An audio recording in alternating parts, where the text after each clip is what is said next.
Welcome back to part one of a fast conversation about the Fast and the Furious. I'm Korbin Zvokel. And I'm Jackson Mahuron. And I've seen the Fast and Furious movies, all of them. And my good buddy Jackson here has never seen any of them. So we're doing a watch along in preparation for Fast X in the next couple months. So we started with the Fast and the Furious, and we're going to do exactly 10 minutes on it. Are you ready? Okay. I'm so ready. Let's go. All right, so hit me. You've watched this movie for the first time. You've never seen any of these movies. Obviously, you have a general idea of the characters, but I mean, what were your initial thoughts like watching this movie? What surprised you? What did you like? I mean, there's a lot to unpack, I'm sure. So much of it, I was kind of surprised that I did like a lot of this. I think a lot of the filming captured a lot of the raw, just hardcore street racing stuff. I thought that stuff was really cool. It went into this really weird stylistic shift at one point where it was kind of channeling the Speed Racer kind of vibes. And I don't know if I liked that. Are you a fan of that weird sequence? Well, see, that's the interesting thing. Is it at different points throughout the movie, it decides to just have these stylistic choices that it makes, but it doesn't keep them consistent throughout. It's super weird. So it's one race will be, we're going to do a weird CGI look into the engines, and another race is going to it's shot crazy. That one worked throughout. For me, by the way. I actually really enjoyed that part. The CGI? No, well, not of the engines. It was fine. I don't know. I thought it was creative. 2001, right? Yeah, totally. And the color grading on this movie is insane. Everybody looks like they've got a crazy spray tan. Brian O'Connor, especially, just his look is really interesting because he's got this his eyes, but his piercing blue. He looks he straight up looks like if you took Aquaman out of a comic book and was all right, he's gonna race cars now for some reason. It's okay, cool. Well, yeah, and then they bleached his hair as well, which is another because his hair is much darker throughout the rest of the series. Okay, it's very got blonde. the sandy blonde. Just a little bit of background on this movie. It's released obviously in 2001, and it's very 2000s early, millennial cult, turn of the millennium culture. It follows Brian O'Connor, played by Paul Walker, who's an undercover Los Angeles police officer, who becomes kind of enamored with this world of street racing, and he meets characters like Dom Toretto and his sister that he then kind of falls in love with, Mia. This movie was directed by Rob Cohen. I don't know if you're familiar with any of his other work. He did Triple X. I looked it up. X. So yeah, he's got a little bit one of the Mummy movies. Vin Diesel relationship. Yeah. Also written. It's based on a magazine article called Racer X by Ken Lee. But it's also written by Gary Scott Thompson, Eric Berquist, and David Ayer, who of Suicide Squad. Well, yeah, that's the thing. He's got his lows of Bright and Suicide Squad, but also some highs. I mean, this guy wrote Training Day. He wrote End of Watch. He's got a little bit of this LA, both street culture and police movie culture, movie making that I can appreciate at different points. But obviously Suicide Squad is a major fail. Getting back into this movie. I mean, the characters are just so outlandish. Do you have a favorite? They're crazy. I mean, I kind of want to root for Vin Diesel for so much of this because he's just such a goober. I was shocked by how much I liked Paul Walker as this kind of renegade cop, which was also this huge surprise. Okay, so I had no idea about that. 35 minutes into the movie. Yeah, they're by the way, he's an and you texted, you were like, is Brian O'Connor an undercover cop? I was shocked by that. Kind of a cool angle, even though I assume he he's not going to be a cop for the rest of these anymore, right? Is he done? I don't know. That is a question that we will explore throughout. Yeah. It's definitely a really cool angle. Have you seen the movie Point Break? No, but I've seen stuff from it. But 90s film starring Keanu Reeves, directed by Catherine Bigelow. A lot of people call this basically a ripoff of Point Break, except Point Break is with surfers, and this is with street culture, and it very much is a similar thing. It's this undercover police officer kind of goes in, tries to infiltrate the gang. Maybe there's some shades of The Departed, I'm not the fucking rat in there as well, and maybe even some shades of Avatar, some indoctrination, entering the world. I think Paul Walker would have killed the role of Jake Sully. What do you think about that? Ooh, I totally agree. I think that'd be, I think that would have been way better than Sam Worthington. Totally. Let's talk about the 2000s-ness of this movie.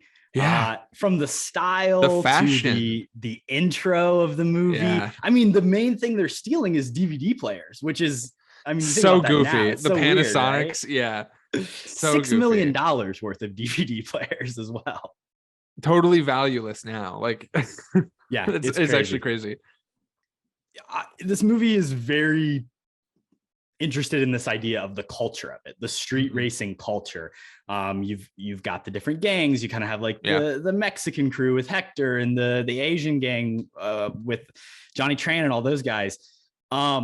But I think it does a really good job of kind of putting you into this world. It's this, seedy underbelly of Los Angeles. There's some crime to it, but there's also a lot of cool and interesting people throughout as well. And it does a good job of making you understand why Brian O'Connor would kind of fall in love with this world a little bit. Yeah. And honestly, I feel like the underground stuff of like the street racing is the most interesting component of it. I didn't really care for the heist because like it's barely a plot point like in this movie. Like it is, but like it barely is. And I kind of like these rivalries between these like families who are like doing really shady stuff, but they're all about like the honor of the race. Like I don't know, something about that is like really sick. And I could have completely done without the whole like undercover FBI guy. Like I don't know, there's just something about that feels like kind of like a weird gritty sports movie from like the early 2000s. I don't know, I kind of dig that angle alone. Yeah, I mean, this isn't like that revolutionary to say, because obviously if you give any movie to this director, but if you like gave Martin Scorsese this like, hey, take your like Goodfellas or Wolf of Wall Street, or like this approach of looking at the society, even like a Silence example of like, let's look at street racing, and I want to see your approach to that. That would obviously be extremely cool. This is a little bit more cheapy, actiony, which I still think is fun, but like you said, the heist stuff is the least interesting part of it. Yeah, because the heists are kind of lame and like they're not very good at it. Like, let's be real. And I think what's really funny too is like the conflict at the end is that because he's a cop, he knows that the truck drivers are getting really mad and they're just going to start shooting him. Right. And they just assume this is the time. It's and it's like, okay. The conflict is a little stretched there. Yeah. Sure. Also, I got to say, whenever I didn't recognize like half the cast in this thing, I was like, these guys aren't coming back. Like, I know a lot of these people do not, I don't think show up for a lot of these. So we'll have to see, I guess. It is interesting. There's always the like, this random person gets brought back because like they're always fishing for people. So, cool. I mean, people come around at different times. Obviously you have a shocking death of Jesse at the end of this movie. That was kind of sad. Which hits hard for sure. The dialogue throughout is definitely stilted. And that is probably one of the weaker parts, especially when you have people like Vin Diesel delivering it. A quarter mile at a time. You're not a fan of that speech from what I understand. I think it's pretty funny. Oh my God. Wait, I have to talk about moment. This. I don't. Whenever they're street racing at the very end and they jump the train tracks, it's so sick. They race a fucking train, dude. And then they're looking at each other like, yeah. And then all of a sudden the mic comes out of nowhere and Vin Diesel loses control and it flips and it like explodes and all sorts of crazy shit. And like this, like there's so much emotional ties to this car that he described earlier of like his dad like died racing this car or something like that. And like they have like this huge connection between it. And then he's like, I didn't mean to do that. And then like he's like, don't worry, I'll give you my car because I owe you one. And then it's like, that's the end of the movie. What? Like that's insane. Yeah, I mean, that's because like at the end of the day, this is a movie about like relationships and like a brotherly love between these two men. And it's very funny. And I think the scene right before that where Brian calls in and he like reveals to Dom that he's an undercover cop, like that hits so hard. The music stops. It's really well done. Okay, so that's how this movie ends. I want to ask you the next movie, Too Fast, Too Furious. What do you think's going to happen? I think it's going to be Brian assembling the team, and maybe he's getting into the heist game. And he's like, we got a heist we got to do. And he's like, all right. And he has to get Dom. He has to get everybody. Maybe he falls back in love with Mia. I don't know. Am I close? So you mentioned how you liked the culture stuff and the world building stuff more. I feel like it's going to go away from that. as these movies progress, we're going to head more into the action world, the crazy, extreme, unbelievable stuff, and we're going to move away from the culture. The cool thing is about the next two movies, 2 and 3, stay in the world and the vibes you like. Okay, cool. I won't explain it too much, but I will say Vin Diesel not in Too Fast, Too Furious. So what? There's a shocker for you right there. Oh, wow. This is the Fast and the Furious, so we're not going to have to rank the title. It's going to be at number 1 right now, but cool. We'll continue to rank these as we go. Any final thoughts on the Fast and the Furious? I just want to say I'm noticing Vin Diesel is much slimmer, but still really cut in this movie. But I can't wait to just watch him put on muscle mass as these movies go on. And that's our timer. So there's been 10 minutes on the Fast and Furious. On to Too Fast, Too Furious. Perfect.